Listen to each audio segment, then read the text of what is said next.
If you're running Run Disney Marathon Weekend or attempting the Dopey Challenge, race week is unlike any other marathon you've ever done.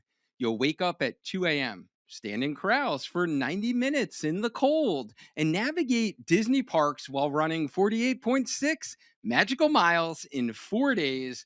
Today, I'm breaking down 7 race week essentials that will make or break your Dopey experience, from tapering mistakes that cost you energy to the throwaway gear that will save you in those freezing corrals to the dining strategy that fuels 4 consecutive race days. Whether this is your first Run Disney or your 10th Dopey, these are the things you absolutely must know before race week. I ran the Dopey Challenge myself, actually coming within 4 minutes of my marathon PR, which is pretty crazy with running the half marathon the day before. And I'm signed up for it again this year. I've also done the half marathon in isolation without doing the other races. So that will give you some perspective today. And if you were able to get through the stress of trying to register for these races, then you can get through these races with the tips and the essentials that I'm going to share with you. And I want you to let me know below, which Run Disney race are you signed up for? Are you running the 5K, the 10K, the half, the full marathon? Or are you going a little goofy or dopey like I am? I want to hear about your Run Disney plans. As a running physical therapist and coach, our runners have actually been using these race week tips for years. So they could not only improve in their health, but like train for Disney and run with joy and gratitude in the most magical place on earth. And by the way, like during our time together today, feel free to drop any questions that you have for me in the comments, whether it's related to like health, training, tapering, Disney specific eating things that we're going to talk about. I do read all my comments and I will definitely respond to you. Over the past 4 years, I've created and redefined the number one way to stay healthy while training for Run Disney, even if you're in your 40s, 50s, and beyond, as Buzz Lightyear likes to say, right? Our services and community have helped over 500 runners hit their running goals, even if they were a beginner or recovering from an injury. But I've got a disclaimer for you. Preparing for marathon weekend isn't some Disney magic. Like, you actually have to plan accordingly, stay focused, and execute a smart race week strategy to make your Run Disney dreams a reality. And if you follow this system, you might be surprised at how much you enjoy the training tapering process and how relieved you feel come race week. So stick with me here. I'm going to share 7 strategies I want you to consider right now. Let's jump right into number 1, which is tapering. We need to trust the process and make sure that we don't sabotage ourselves. So if this is new concept to you, but I'm going to explain to you like why we taper. Your body needs recovery time to absorb all of the training. And this is part of how we train for races. This is how we build up our physiology. This is how we adapt our bodies to the demands of running, training, so we improve. Whether we're running our longest distance we've ever run, or you're trying to get a PR, a PB, right? Your best time. This is part of the adaptation process. And tapering is one of these things where we want to peak in training. You run your most mileage, right? You do your hardest training. And then we need to actually come down from that training, allow our bodies to recover, to absorb all of that training. And this is where the magic happens. Your muscles repair, your glycogen stores maximize. So glycogen is stored in your liver. We maximize that. So we use that for energy for those 48.6 miles if you are doing the Dopey Challenge and you're running all 4 days. And we need to trust this process, even though it feels counterintuitive. And a lot of people get what we call taper crazies. As you start, changing your training, you're not running as more. Maybe you're not running as often. And it feels kind of weird because you're like, wow, my race is coming up. This is where like I should be ramping up. So here's what not to do. You don't want to add extra mileage thinking one more long run won't hurt, because it will. And you don't want to start new strength workouts, even if it's my 25-minute strength for runners routine. You want to save that strength workout for 1 week after your race, when you're recovered, and now you're ready to build back stronger and a more resilient running body for your next Disney race. So, this is the time to be patient. And I have a free 25-minute strength workout for runners in the show notes, in the Ultimate Marathon Training Guide to master your marathon feeling strong. You can download it now, but don't start it until after your races. So, this is what we want to do during the taper time instead. We want to use the extra time that you're not running for more sleep. We want to start working on your race week mindset now. And this is like part of the training. Mindset is critical, especially if you're conquering your first goofy challenge, dopey challenge, your first marathon, heck, your first half marathon, right? In Disney. You need to start working on your mindset because it's not only a physical challenge, it's going to be a challenge of your mind. So, a couple of techniques that are true, tried, tested, research, science backed, visualization. You want to picture yourself at different race segments. You want to think about what it's going to feel like in your corral, thousands of people in the dark. You got a stage, you got entertainment going on. You want to think about, let's say, mile 12 coming out of the castle for the marathon. And now it's like, all right, I'm reaching that halfway point of this thing. And I need to check in with my body at about the halfway mark and see, do I need a mindset reset? Have I been fueling correctly? Do I need to change my hydration strategy? How are my legs feeling? Right? Like, you want to picture yourself how it's going to feel. How's it going to feel running through that castle? It's going to feel amazing, by the way. How's it going to feel running down Main Street? That's going to feel amazing. That's probably my most favorite part of the marathon itself. So visualize different segments of the course. There are some, videos on YouTube you can watch of people who've run the race before. You'll see like different things that you're going to be seeing. Like the park stuff is amazing. However, when you're not in the park, not so amazing. When you're behind the parks and the backstage areas, when you're on the streets, when you're on some of those ramps on the roads that are banked, like not so magical, not so awesome, but it helps you to visualize you being in that scenario. So when race day comes, it's like you've already run the race before, right? And you want to think about finishing strong. So visualization is definitely one thing that I want you to work on during this taper time. And then you need to practice your bedtime routine. I know this sounds like silly that I'm sharing this as like tips for like conquering dopey. And we're talking about like bedtime routines, but trust me, this is critical because you need to be in bed literally by 7 to 8 p.m. on race week, which sounds probably crazy to you because it sounded crazy to me. But when you're waking up at 2 a.m., 2:30, maybe the latest you could possibly wake up if you're in, one of the later corrals is 3 a.m. So, like, you need to literally go to bed at 7 or 8 p.m. This isn't like a Disney vacation where you're going till park closing and, you're going to bed at like midnight. Like, we've done that many times before. My family goes to Disney at least one time a year, sometimes two or three, depending upon the year. And yeah, I know those nights. This needs to be different, especially if you're running the marathon, especially if you're doing the challenge, whether it's goofy or dopey. You need to really practice your bedtime routine. So, a couple of tips I'll give you. Here's my bedtime routine breakdown: is no electronics, 30 to 60 minutes before bed. I'm going to take 5-10 minutes to journal. So I do some like reflection on my day. Maybe I'll think about, what I'm grateful for. I'll think about what my plan is for the next day. All that stuff getting out of your mind is like gone, right? So before your race, you want to think about, what is your race strategy? What pace do you plan on going out? What mileage are you going to change that pace strategy, right? How are you going to finish strong on the race? So all those things, definitely before a race, I'm journaling them out the night before. So when my head hits the pillow, it not thinking about any of those things, right? Not thinking about what I'm going to be packing, fueling, all that stuff. It's already like on paper, it's out of my mind. So I can get restful sleep.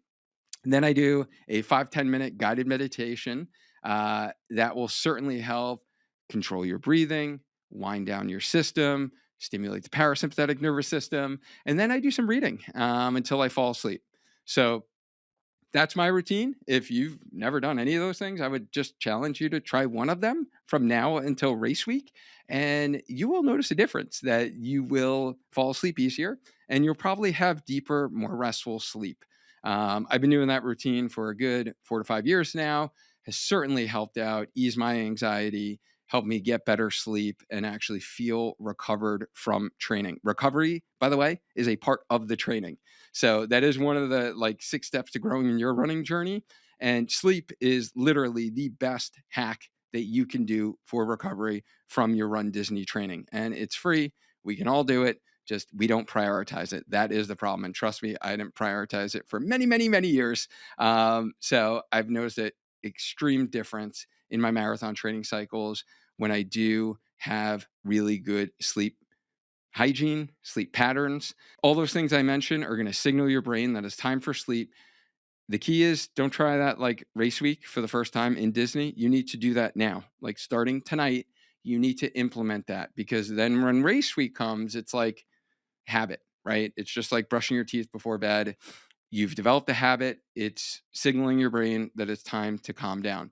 So, pro tip right here, guys, if you're staying at the Magic Kingdom resorts, Polynesian, Grand Floridian, Contemporary, Fort Wilderness, the cabins, I stayed in the cabins last time I did Dopey. You will hear fireworks from Magic Kingdom that go off at 8 p.m. So, you need to think about that because I hit the pillow probably at 7:55 the night before the marathon, and then boom, boom, boom, fireworks going off. I couldn't sleep, right, for the whole time that the fireworks are off. So think about, are you going to bring a sound machine? Are you going to be like deep asleep before that? So if you're staying in Magic Kingdom resorts, those fireworks are going to be going off, and that might disrupt your sleep patterns. And if you're already getting value from this, by the way, please hit the like button and subscribe to the channel so you don't miss the next video that's going to help you get stronger, run faster, and stay healthy. And by the way, if this is our first introduction, I'm Dr. Dwayne Scotty. I'm a running physical therapist, coach, educator, founder of Spark Healthy Runner, creator of the Healthy Runner podcast. And my mission is to help you stay motivated and driven to challenge yourself to not only conquer RunDisney Marathon Weekend and or the Dopey Challenge, but enjoy lifelong injury-free running after, so you can make an impact in this world through the power of running. And let's get right to my essential tip number 2, which is dining reservations. And you need to fuel your races right. So this matters. And here's what to like eat and when. Like Disney dining is always a challenge without advanced reservations. When you're racing, it's even more critical to control what you eat. You need familiar foods that won't upset your stomach before races. The old adage is nothing new on race day. So you need to be practicing in your training before your long runs. If you still have a couple of long runs left when you are watching this, then you want to practice what you're going to be fueling the night before, the day before, right? So then you implement that for race week. So you don't get surprises where you're in like the porta potty for most of your race. Like you don't want that. Like no one wants that experience. Happened to me for one marathon. So I tell you, that's not an experience you want to relive. Your reservations should already be booked by now. Disney reservations open up 60 days before your trip. So if you are watching this in the future and it is before 60 days, you obviously can't do it, but you want to like mark your calendar, set an alert, remind Alexa to like remind you to actually make your dining reservations at Disney because they fill up pretty quick. And you want to be able to get the options that you need. And just giving you an idea of things that we've done in the past as we've kind of done RunDisney before, I want you to think about prioritizing your week in terms of like as the week goes on. As you get closer to the marathon, it's even that much more important, critical that you nail down your nutrition and don't try anything new. So if you're thinking about like Wednesday of race week, that's your Expo day and before your 5K race day. And this is when you can be a little adventurous if you like, because the 5K is the least critical race that you need to worry about getting like GI discomfort. The shorter the race, usually the less GI discomfort and symptoms. The marathon is a whole different ballgame from the half marathon. A lot more runners experience GI discomfort if they don't have their marathon fueling, hydration, electrolytes on point. for the marathon distance. When you're out there for 3, 4, 5, 6 hours of running, there's a lot of time there that things could go wrong in terms of your fueling. So that's when it's most important that you're really nailing down that nutrition strategy.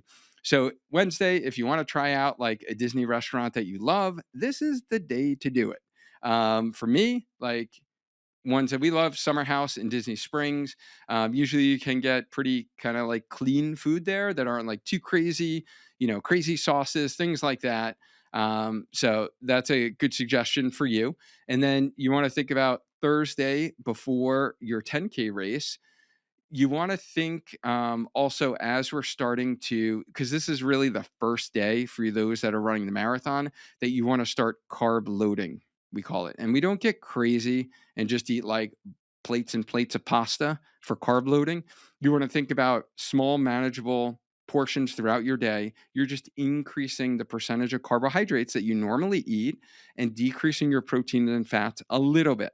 So, we're not just like eating as much carbs as possible because that's going to lead to GI distress. So we want to like start to dial it up a little bit on Thursday. That's like your first day. So rice, lean meats, vegetables, all great foods for you. And, simple, clean carbs that digest well.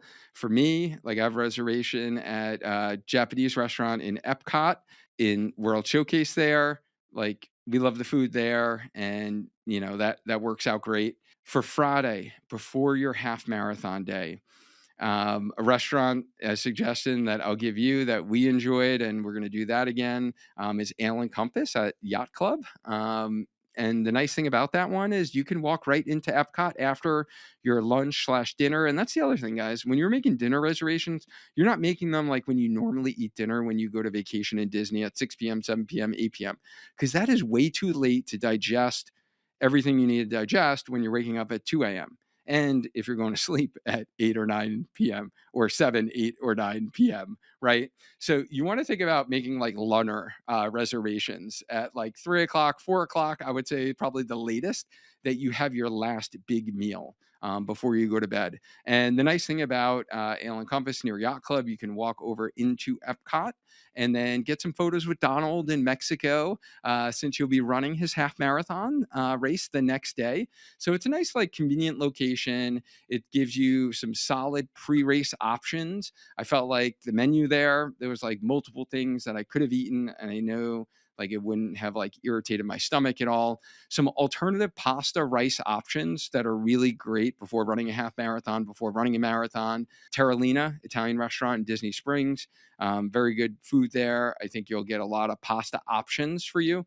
Via Napoli in Epcot, another Italian restaurant. That's a very good restaurant that we love to eat there when we visit. And then also Nine Dragons for those that like rice and Chinese food in the China Pavilion at Epcot is another option for you. Again, this is like where you want to avoid. Like my daughter's favorite restaurant is, both of my daughters, Roundup Rodeo in Hollywood Studios. Get some good barbecue, and we always, definitely eat there. And my daughter's actually going there after she runs the half marathon, her first half marathon that I'm going to run with her. That's going to be like her celebratory meal. But I'm not going because I'm running a marathon the next day. So you want to think about foods like that, staples maybe that you love to enjoy. And when you're in Disney, or I'm thinking like steakhouses, right? You want to avoid that before a race. You don't want a lot of beef, a lot of fat before these races. So Saturday before the marathon, this is the most critical day for you guys. So strategy wise, keep it simple. Like maybe stay in your resort, or make sure you know what you're ordering at your restaurant in advance. Because like I said, this is the most critical day to get right. And you want to stick with plain, familiar foods that you know and won't bother your stomach. This is not the day to experiment. Like, definitely not the day to experiment. So most critical day, you want to like plan all this out, get your reservations in advance, and then think about your reservations post marathon celebration. So for us this year, we're going to do Ohana at the Polynesian Resort. It's perfect. For post marathon, you get your carbs with your pork dumplings and some protein there. Your noodles are so delicious there. The protein, the wings are great as an appetizer. And then they give you like that meat platter, and then you get some like shrimp. And then for dessert, you got that incredible upside down pineapple cake. So that's going to be like perfect post marathon refueling, because that's part of the recovery process too, guys, is how you feel the next day and be able to walk around Medal Monday, get those amazing pics with your medals, is refueling after your race. So super, super important. You want to think about that right when you cross that finish line, while you're waiting in those lines for those character stops, those like amazing photos you're going to get with your medals, with Dopey, with Mickey, right? Like all the characters in front of the backdrops with the RunDisney photographers. And you're going to get your little box of snacks and food after. Like, start eating that stuff, even though you're not going to be hungry. No one after they finish a marathon is hungry. So I get this all the time from athletes within our programs, is they're like, but I'm not hungry. Yes, you won't be. But it's critical that you start taking small bites of food, start to rehydrate, drink that liquid, drink that Powerade that they put in the post-race box, start taking sips. Don't like try to guzzle it all down, because then your stomach is going to revolt on you, but start that recovery process. Super, super important right after you cross that finish line. And then you need that nice big meal, maybe go back, take a shower, and then, go get a nice big meal that's going to really replenish those glycogen stores. All of the glycogen that you left out on the course, now you need to replenish and now start to recover your muscles. Your muscles need protein and carbs. So super, super important. And then the next day, next morning breakfast, our favorite breakfast when we visit Disney is Boma in Animal Kingdom. This is like a must do for every Scotty family Disney visit. If you haven't tried it before, highly recommend it. Again, you're going to have like many, many options, whether you want like traditional, like waffles, eggs, sausage, omelets, that kind of deal. But then they have some of the African cuisine, and they even have like a carving station with ham and turkey. And then they've got some amazing, amazing desserts. Like, that's definitely my jam. Whether you're getting anything apple, or they have some of those like praline, pecan. Oh man, they're just like amazing. So all those carbs are going to be great for you to refuel after your marathon. So treat yourself. Like, go get a nice breakfast. Chef Mickey's another good one at the Contemporary for like a solid breakfast. There's a lot of great ones at Disney. But yeah, we're going to be hitting up Boma that next morning on Medal Monday. So that's kind of essential tip number 2, is making those reservations. So let's get to essentials, or the third essential that I want to share with you for race week, for Disney Marathon weekend, those that are running Dopey, is you got to prepare for the triple threat. And there's actually a hamstring exercise I call the triple threat, which is amazing for strengthening for runners. This is not what I'm talking about. I'm talking about the weather prep. And you need to plan for everything. Okay, so number 1 of this threat is you have to plan for cold. You think you're traveling to Florida, it's going to be warm, especially for the 5K and the 10K. The reality is, in early January in Florida, it is very cold mornings. And the 5K and 10K are going to literally be run all in the dark. There is no sun to warm you up at all. So it's going to be cold. And then you want to think about your costume considerations, because there are a lot of amazing costumes out there. And this was my mistake last time, is all my costumes were tank tops, because when you run a race, I wear a tank top, right? I'm going to like try to stay cool. And then you think, running in Florida, it's going to be hot. No, no, no, no. Like 5K, 10K is going to be cold. I wore a tank top for the 5K. I was a little chilly, not going to lie. The 10K day that I ran, it was cold. I had to put a light jacket underneath my Sully tank top. I needed gloves. I needed a hat. So yes, you want to plan for the cold, and you want to think about like bringing long sleeve shirts that might go underneath your costume. You want to, for you females, I know the skirts are a big thing. Maybe you got a like cute little mini skirt like my wife got that just got delivered to our house. Like, you want to think about bringing leggings in case you need them. because the weather is going to like totally change, and the weather is going to totally change from like the 5K day to the marathon day. Every year, that's what happens. It's not going to be like consistent, whatever, 50-degree temperature, 40-degree temperature, 30-degree temperature. You're going to have like rain one day, it's going to be cold another day, it's going to be hot and humid another day. So the weather is super wacky in Orlando at this time of the year for marathon weekend. Some essentials for you to think about is gloves. You need to pack gloves, bring those with you. Think about ear warmer headbands. If your ears get cold, that's usually like the first thing before you actually need a hat. The corral freeze, like you're going to be standing around from pretty much 3:30 a.m. to 5 a.m. All the races start at 5 a.m. except for the marathon starts at 4:30 a.m. And that's like 60 to 90 minutes in the cold, depending upon your corral. And you want to think about your throwaway strategy. So if this is a new concept to you, throwaway clothes at marathons are a very common thing where you bring your clothes that you were planning to donate anyway. So like go through your closets. You would normally like, whatever, do your spring cleaning, and put stuff in bags and donate them. This is where if you're before the race, you want to think about like, hey, let me not donate that yet because I'm going to use that for my Run Disney races. And then because Disney winds up donating all those clothes. If you don't have stuff, then you want to go out to like your local Goodwill, Salvation Army, and get some stuff that you can wear for throwaway to keep yourself warm in the corrals, or get like one of those like cheap, like $2.99 fleece blankets from Walmart. Bring some old Mylar blankets. So like, those kind of blankets that you see marathoners wear after their races. If you have some of those, like I'm actually definitely bringing my Cape Cod and my Philly Marathon one with me for this trip, just so I can use that to keep me warm in the corral. So that's the first thing, plan for cold. Next thing, you want to plan for rain. So really the pattern is rain before or during the half marathon is like super common for some reason. That's like the race that's been cursed. The year I did it, they actually had to shorten the course because there were thunderstorms in the area. I know last year it totally poured buckets on everyone while they were in the corrals. And then when the race kind of kicked off, it did stop at that point, but you have to plan for that. So you got to plan for rain. And, a couple of critical things that you want to pack and bring with you is a light, breathable running rain jacket.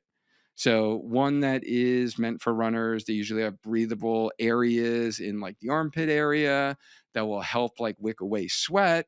But it's going to kind of protect you from the rain so you're not like soaking wet. So I would definitely recommend that. And then definitely a baseball cap. So you got to wear a hat.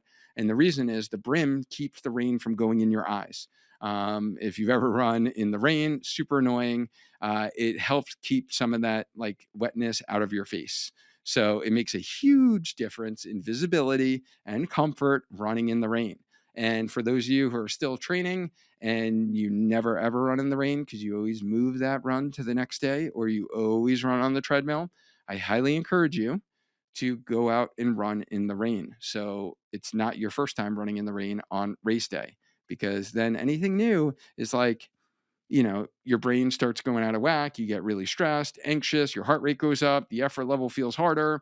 All those things are not good for race performance. All those things are not good for feeling good the next day on, if you are doing the challenge. So I want you to think about that. Consider what you are wearing if it rains. And then the third variable in terms of weather I want you to think about is plan for heat, especially the half marathon and the marathon day.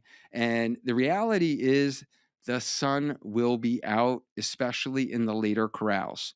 And that's when the temperatures climb quickly once the sun rises. So honestly, like if you're in corral B, C, if you plan on running like a sub 4 hour marathon, it's not going to be as critical for you where you're going to really overheat.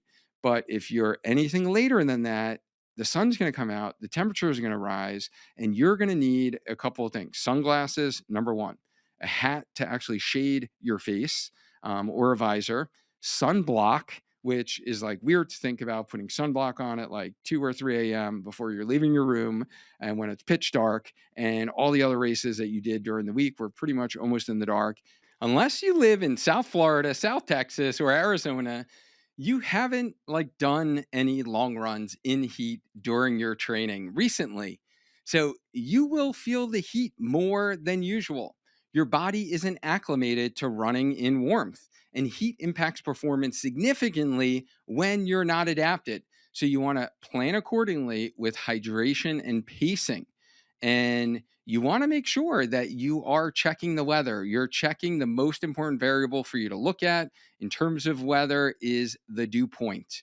And you want to think about what is the humidity on that day. That is going to actually impact you the most for your running. All right, let's get to essential tip number 4, which is packing. Like, you want to have your race ready checklist completed. And the golden rule is anything that you absolutely cannot live without for your race goes in your carry on, never in your checked luggage. Airlines lose bags, flights get delayed. Don't risk it. All right. Your race depends on having these essentials. So if you want the most important items to remember on race day in checklist format, we've actually compiled that for you. And we have that for our athletes who are in our coaching program within our Healthy Runner Academy membership. And it's our race day blueprint. And it's been specifically written for you to take away the guesswork.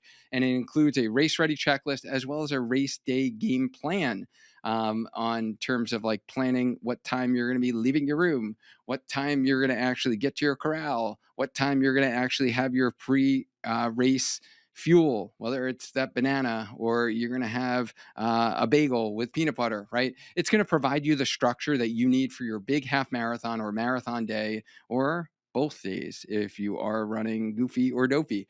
So you can just go to learn.sparkhealthyrunner.com/race and some must-haves for your carry-on. Running shoes. You need at least one pair of running shoes in your carry-on. And if you're running dopey, are you wearing one pair or are you going to be alternating between two pairs? I highly recommend you alternate between two pairs. Wear one pair for the 5K and the half, and then I do another pair for the 10K and the marathon to kind of switch them up each day. And that really just kind of puts different forces, stresses to your feet, which is a good thing, as well as allows those shoes to kind of recover between. So the midsole foams in shoes is like the big thing that helps protect us. And definitely like running the half into the full 2 days in a row, same shoes, might impact how you feel on that day. So if you are doing the challenge, I highly recommend you bring two pairs of running shoes. Definitely put one in your carry-on. Fueling. You want to think about, putting all of your gels, all of your chews, anything that you consume during your races in your carry-on. Because, yeah, you can't really lose that kind of stuff. It's going to be hard for you to get all of it, order it in advance. If you have to do like an emergency order, get it shipped, you're probably going to pay a lot of money to, get like next day delivery. Technology. This is a big thing. Your watch, right? So your Garmin, your Coros, your Apple Watch, whatever you are using to track your runs. The biggest thing that most people forget is the charger. Most people have like that charger plugged in. Mine's right over there. And you might remember the watch, but you forget the charger. And especially like Garmin, Coros, they have specific chargers. And if you don't have it, like you're going to be screwed. So don't forget to pack your charger. Maybe your shocks or your earbuds, if you're going to be listening to music at all, don't forget that. Don't forget any other charging cables.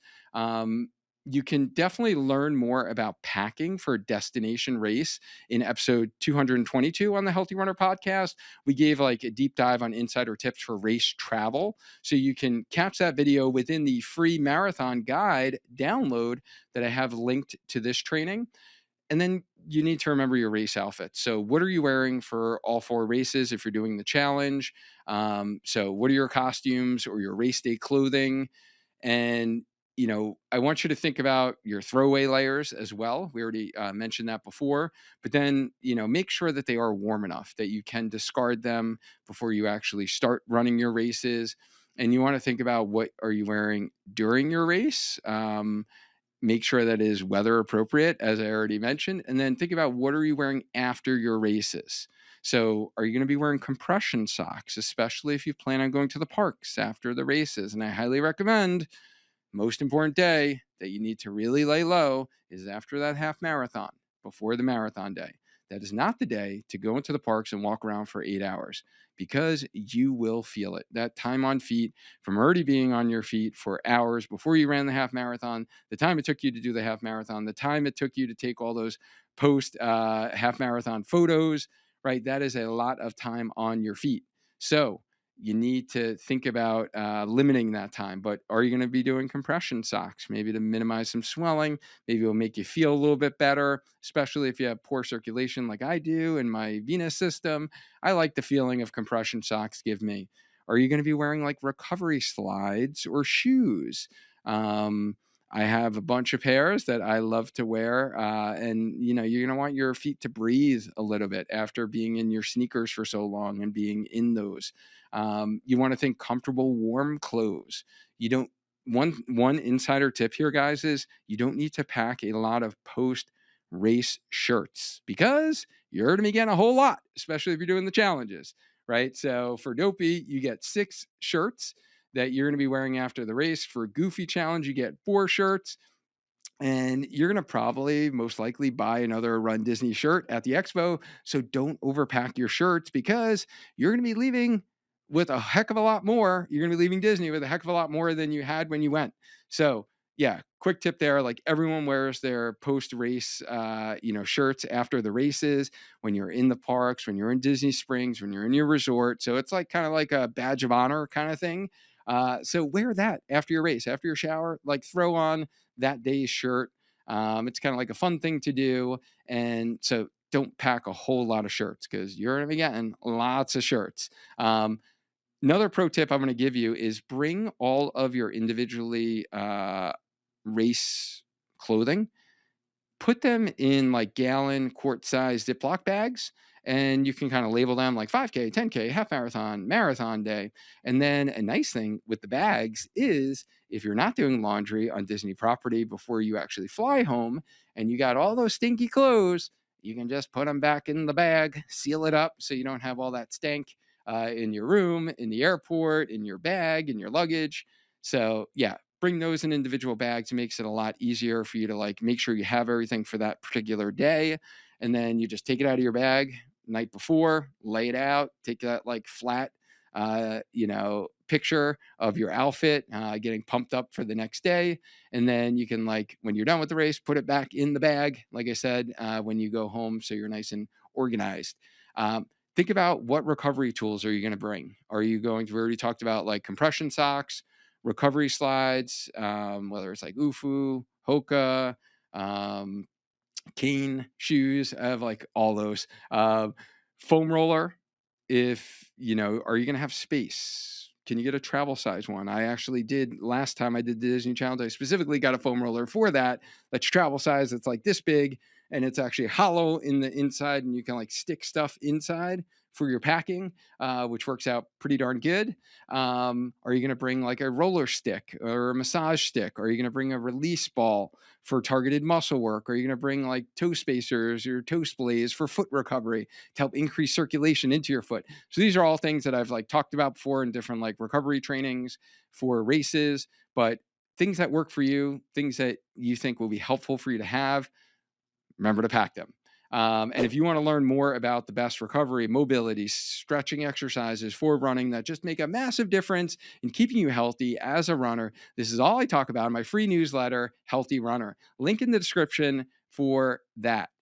And some of this is, if this is like overwhelming for you and you are like questioning whether you can finish the Dopey Challenge, I want to share a quick story about an athlete I recently helped this past Dopey Challenge. Danny was brand new to running last January. He signed up for Dopey to experience it with his dad and brother, both seasoned runners. Things were going well until he developed a classic first-time marathon injury, IT band syndrome, just 5 months before race week. His coach didn't have any experience with this injury, and even after seeing a local physio in Brazil, the knee pain kept him from progressing in his training. He felt defeated, was close to giving up. And that's when he found my Run Disney training video on YouTube and reached out for one-on-one help. And if you're watching this, by the way, like long before your Run Disney race, I have a whole deep dive on like training for Run Disney races and training for the Dopey Challenge. So I would definitely check out that video. I'll link it in the description. Within a couple of weeks of working together with Danny, his knee pain was gone thanks to the right exercises and smart modifications to his training plan. He got back to running consistently, increased his mileage safely, and week after week rebuilt his confidence. And Danny loved the structured plans and strength routines, but was surprised really most by his success, like was like the emotional and psychological support that he got along the way. So he wasn't expecting that. He was expecting like the right exercises. But even during race week, we stayed connected on WhatsApp, and those like small little tips, a lot of them I'm sharing with you, as far as like rain and things like that. I remember messaging him that really powered him through 48.6 miles and, finishing his first ever marathon pain free. And just, like I told Danny, you have to believe in your success and be willing to adjust the plan. When setbacks happen, and if setbacks have happened for you in your training, whether it's like an injury, self doubt, you can complete 48.6 magical miles if you put in the time, you stay adaptable, you give yourself grace, and keep your mind and body strong. Those are keys. So if you need a little motivation, if you're wondering like, hey, this is like really overwhelming, I don't think I'm going to do this. Hopefully that provided you some hope, inspiration by sharing Danny's story. Race week essential number 5. It's like the Mambo 5.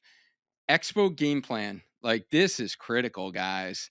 The merch madness decision.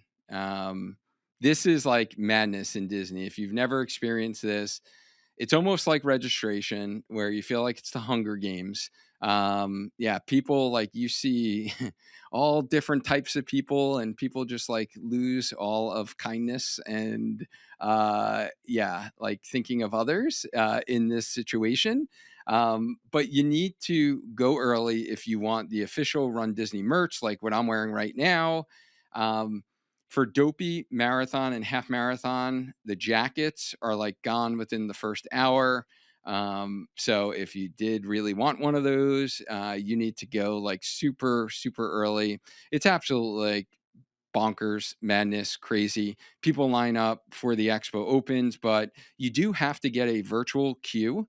So if you're familiar with this concept on rides like Tron or Guardians of the Galaxy, like think of it as a ride essentially to get into Disney in order to actually be able to purchase official Run Disney merch. And that's housed in a separate building.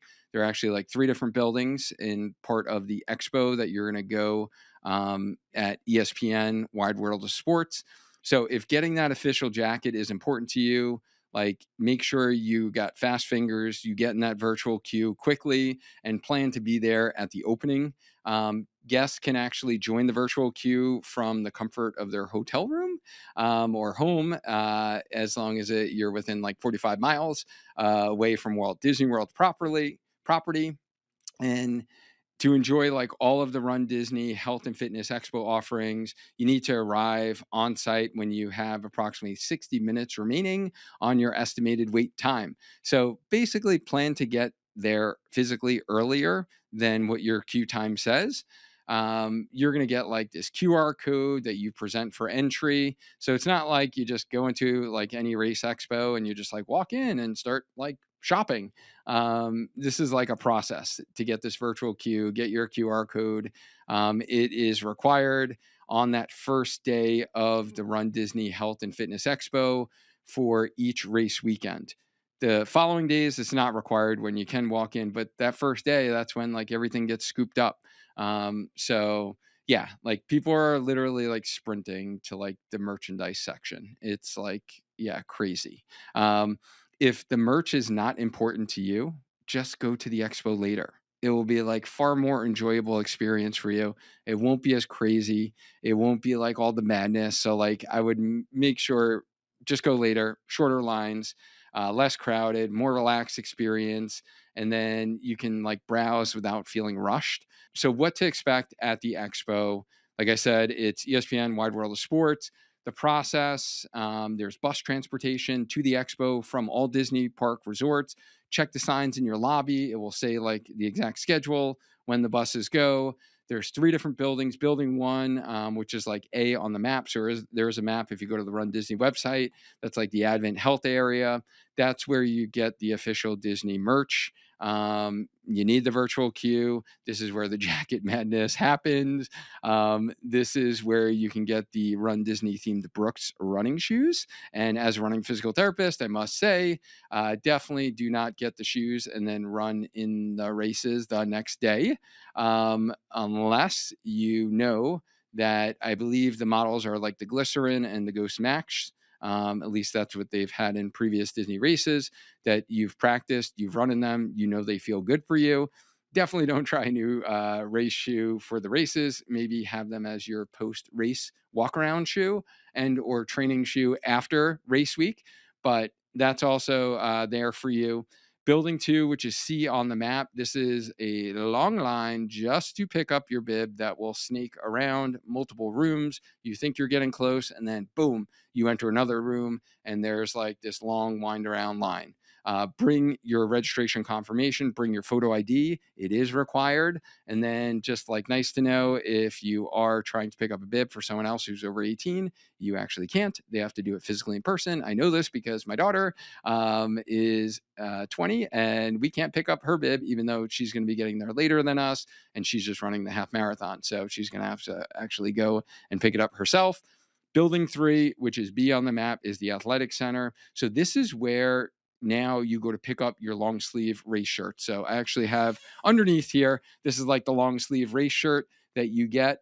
Like I said, you get 6 of them if you are running the Dopey challenge. And, you know, if you're doing Goofy, you get 4 of them. So you pick up your shirts.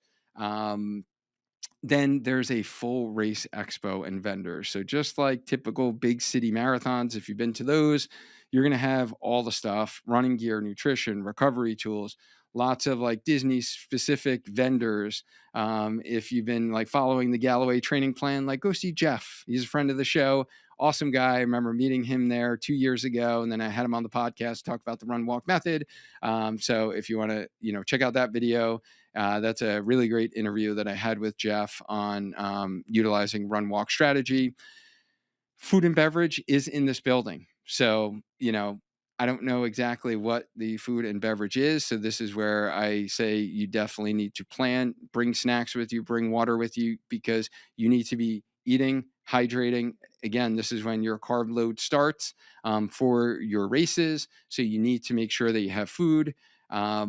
You got multiple photo stops in that building also with the Disney themed cutouts and boards and signs and backdrops. If you love photos, like budget extra time. Plan for literally 3 to 5 hours, like minimum, because like I said, 3 different buildings, lots of lines, lots of things to do. So again, you need to plan your nutrition accordingly. Like make sure you have a big meal before you go, bring snacks with you, and then plan on where you're going to eat right after that, because you will need to like eat a full meal. So if you just want to like, you know, be in and out and not really take much photos, it will probably take you like an hour and a half to 2 hours just to like grab your bib and your shirts and just walk through all of that. So hopefully that's helpful for you. Bring your own water and snacks. They don't really necessarily provide water and food in the merch and the bib pickup buildings, and you'll be in those for probably like an hour each, I would say, especially if you're shopping and you're trying things on. And then you're going to be walking around for hours. You're going to be on your feet for hours. You need to stay hydrated. You need to stay fueled. I learned this the hard way my first year, where we were like starving, you know, at that point. So let's get to essential tip number 6, which is your race day logistics and the 2 a.m. reality. And this is like your race day timeline. It's earlier than you think. Race start times for the 5K, 10K, half marathon is 5 a.m. Official start. Marathon, Group A starts at 4:30 a.m., right? So it's actually 30 minutes earlier. You need to think about participants and spectators need to actually arrive 1 hour before the race start, because you got to get through security. You actually walk a full like mile. And by the way, like all the races start at the same exact place in Epcot. you pretty much walk to a mile to your corral. Um, so 5K, 10K, half, arrive by 4 a.m. Marathon, arrive by 3:30 a.m. So this is like the wake up reality, right? See what I mean about like waking up at 2 or 2:30? You need time to get ready. You need to eat your pre-race fuel. You need to get to the bus stop. If you're staying on Disney property, those coach buses take you actually right to the start at Epcot. Factor in time for bathroom stops, gear check if you're going to be like checking your gear. This is why like practicing that bedtime routine now is so critical that I mentioned before. And the bus schedule, buses start for the 5K and 10K at 3 a.m. Half marathon buses start at 2:30 a.m. The marathon buses start at 2 a.m. Like that's literally crazy, right? So if you plan to be on the first bus and you want to get there super early, you're literally waking up at 1. And the buses only run for 2 hours. Quick like insider tip, last time I did Dopey Challenge, I noticed that the marathon day was so much more busier, more road closures. The buses took longer. I actually missed my corral, so I had to go out on a later corral. And yeah, make sure that you're there on time. Make sure that you really plan, right? You got to plan, and you're going to have more road closures for the marathon day. It takes longer to get to Epcot. There's more people to transport, usually more spectators. From personal experience, it took me like 45 minutes longer on that marathon morning than the other race mornings. So build in that buffer time. Like better to be early and wait in corrals than miss your start. Bring any entertainment that you might need with you, phone, music for waiting. Um, yeah, there's a lot of entertainment going on there. They have a stage, they have like character photo stops before the races as well that you can wait online for those. So there's a lot of stuff to like keep you busy while you are there. The other thing is I would highly recommend if you plan on racing these races, meaning like you're going out fast, you're going out for a hard effort, I would highly recommend that you warm the body. You got to prime it before go time. I see a lot of people stand in the front of the corral and they literally stand because you got to get in there really early.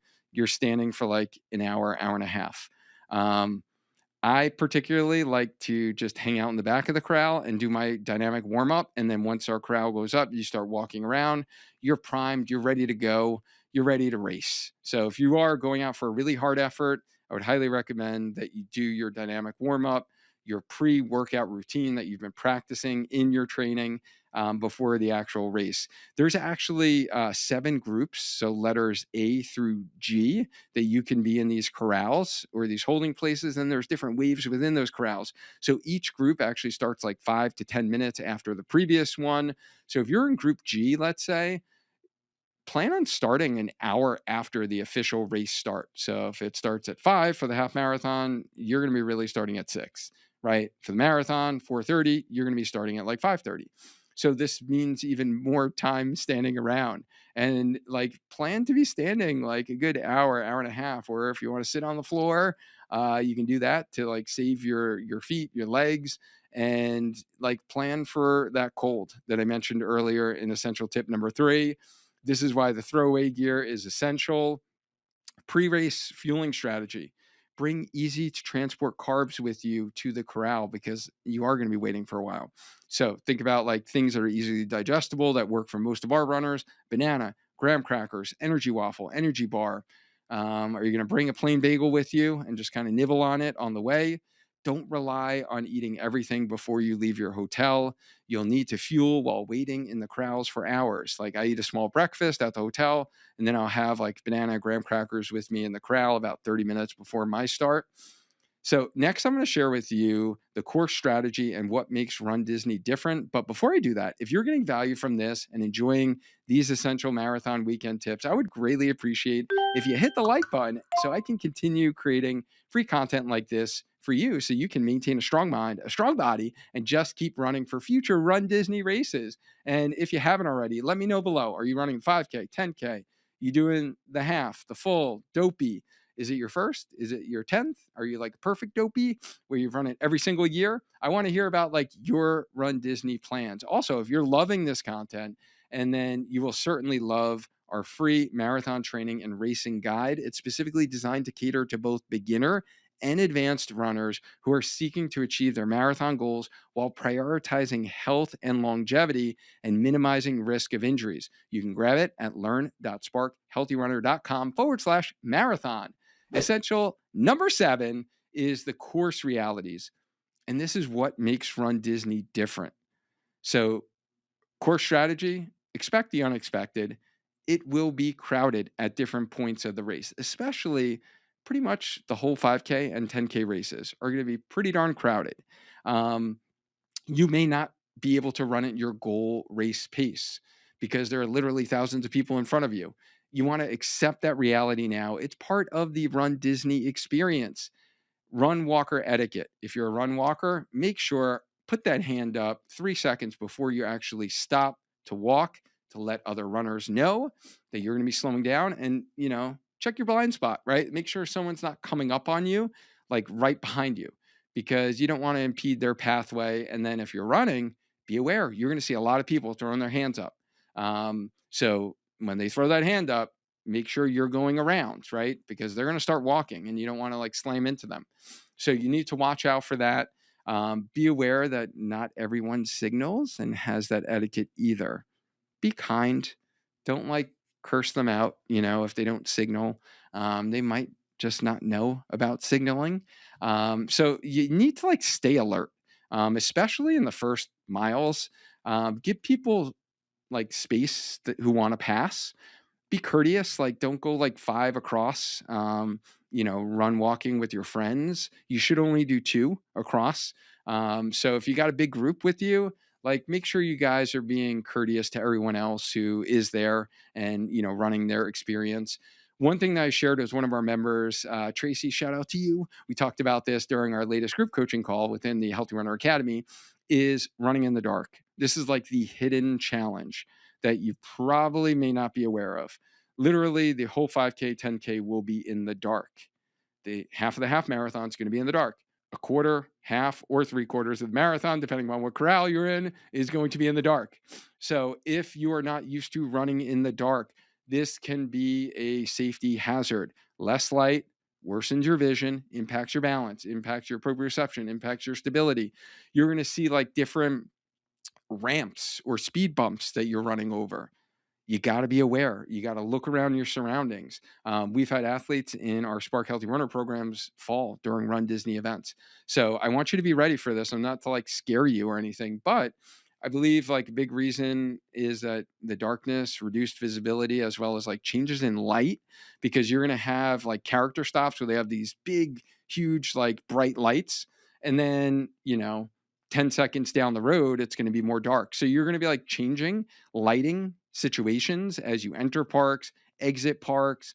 Some areas are going to be like more lit than others. So a lot of that like just messes with our like depth perception as well. So plan for that. Like I'm not used to running in the dark anymore. I used to do it all the time. I did it for like 10 plus years when I used to have to get runs in before 8 a.m. lectures to my PT students when I was a full-time professor. But most of my running, luckily right now, is during the daylight hours as well as well-lit areas. So like this is going to be a little new for me as well. So what I would recommend, if it's new for you in running in low light conditions, like practice now, right? Prep your body. Maybe go for a couple of poorly lit runs before race day so you know how it feels to like run in those conditions. Let your body adapt to the reduced visibility. Practice maintaining form and balancing in the darkness. A simple prep can prevent injuries or a fall. And it helps to know in advance to expect the darkness. Don't be surprised when you can't see as well. Stay extra alert in the early miles, especially when it is most congested. And then be ready for the half marathon and marathon courses where you're going to get these bottlenecks or log jams at different parts. So one section going from Grand Floridian to the Magic Kingdom section, like that pathway, if you've ever stayed over there, I've run that before. It bottlenecks down. It's like a walkway. So you get all these people, and then they usually have like a nice little electrical light boat display. So people are taking pictures of that. A lot of people walk. So, you're going to have these bottleneck sections where you can't run the pace that you want to run.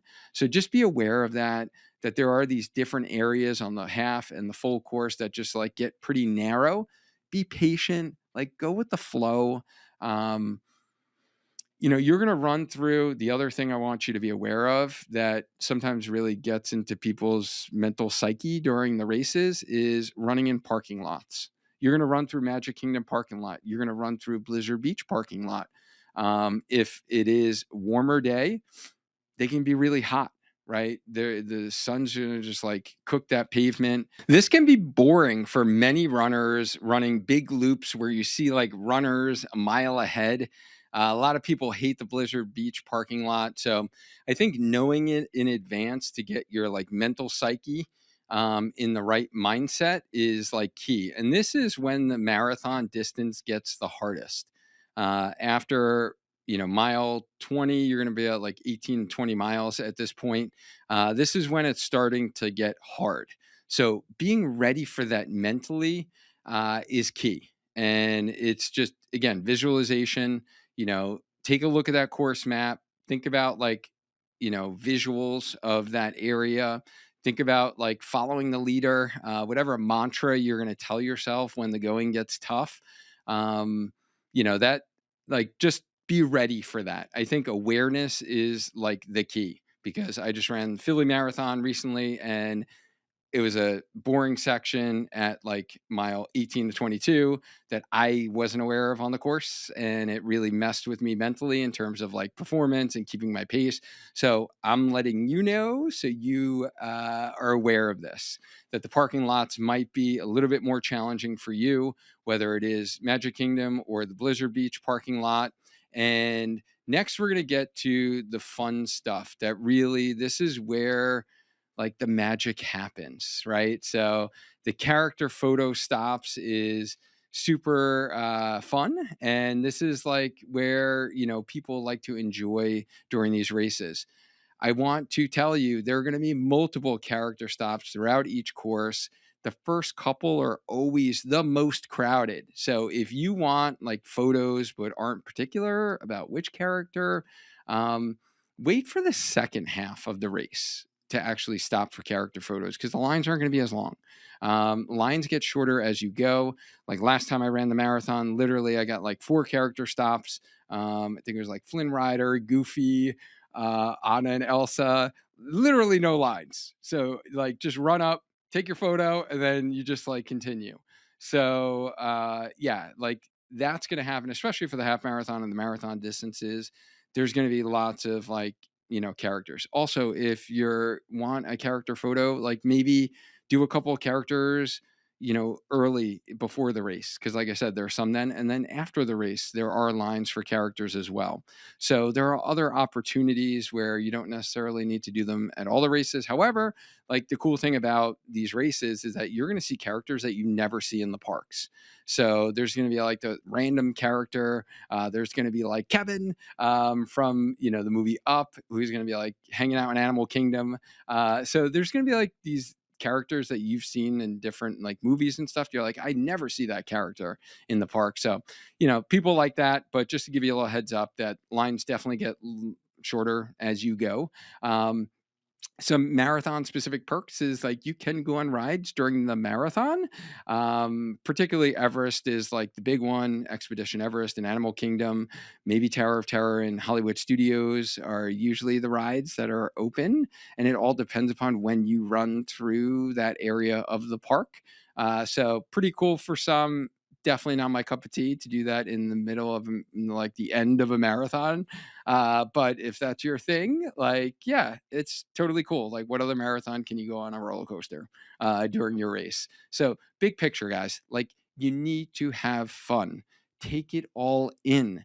Live in the magic that Disney has to offer. This is unlike any other race. Embrace the experience, not just the finish line itself. And if you want the full step by step race preparation experience and more trainings like this, join the Healthy Runner Academy membership. It's built for everyday runners who want to stay healthy, strong, and consistent. You get the proven system, expert coaching, and supportive community that help you run pain-free, build strength, and keep chasing your goals at any age. This is the best way to get expert guidance from myself personally as your running physical therapist and coach. If you want structured support without the cost of like full one-on-one coaching, whether you already have a coach or and they don't provide you specific strength training or injury guidance, or if you've got a great PT, which is amazing. I love that you have a great local PT, but maybe they don't help you with the run training side of things or progressions in all of the exercises that you've started in working on with them. The Academy bridges that gap so you can run strong and stay healthy all year long. You can learn more simply by clicking the link that I have for you in the show notes, or just go to learn.sparkhealthyrunner.com/HRA. And after the race, guys, what you need to do is celebrate your success, right? Official Disney photographers are stationed in Magic Kingdom for Medal Monday, and they know their stuff. They know all the shots to take. They know all the poses where you put all your medals in your arm, or you're like laying on the ground with your medals and they're like propped up, or they hang them over the banner. Like they give you a full like 15, 20-minute photo shoot with your medals. And, obviously you got to buy the photos for the Disney photo pass, but they'll also take photos of you with your phone as well. So like, make sure you celebrate that, get those amazing photos that you're going to remember forever. And then quick tip for you guys, a little hidden gem, little secret. There's a Disney Springs portrait studio in Disney Springs where they have professional photos, backdrops, photographers there. Lines aren't very long at all, but go there with your like race shirts, with your medals. We did that last time, and we love the photos that we got in there. And then another hidden gem for you, if you are around the Magic Kingdom area, whether you're going to the park or you are staying in one of those resorts, the Grand Floridian on the second floor, they have a photographer station there with a nice little backdrop, so you can get some like cool photos there. So just different like photo stops. Because you want to definitely like remember the magic. You want to think about this experience, and these photos are going to be like treasures forever. So don't skip that step. Some of my favorite Disney memories are the medal photos at some of these locations, and then like wear your medals proudly after your races. You're going to see everyone like walking around with their medals, walking around with their shirts.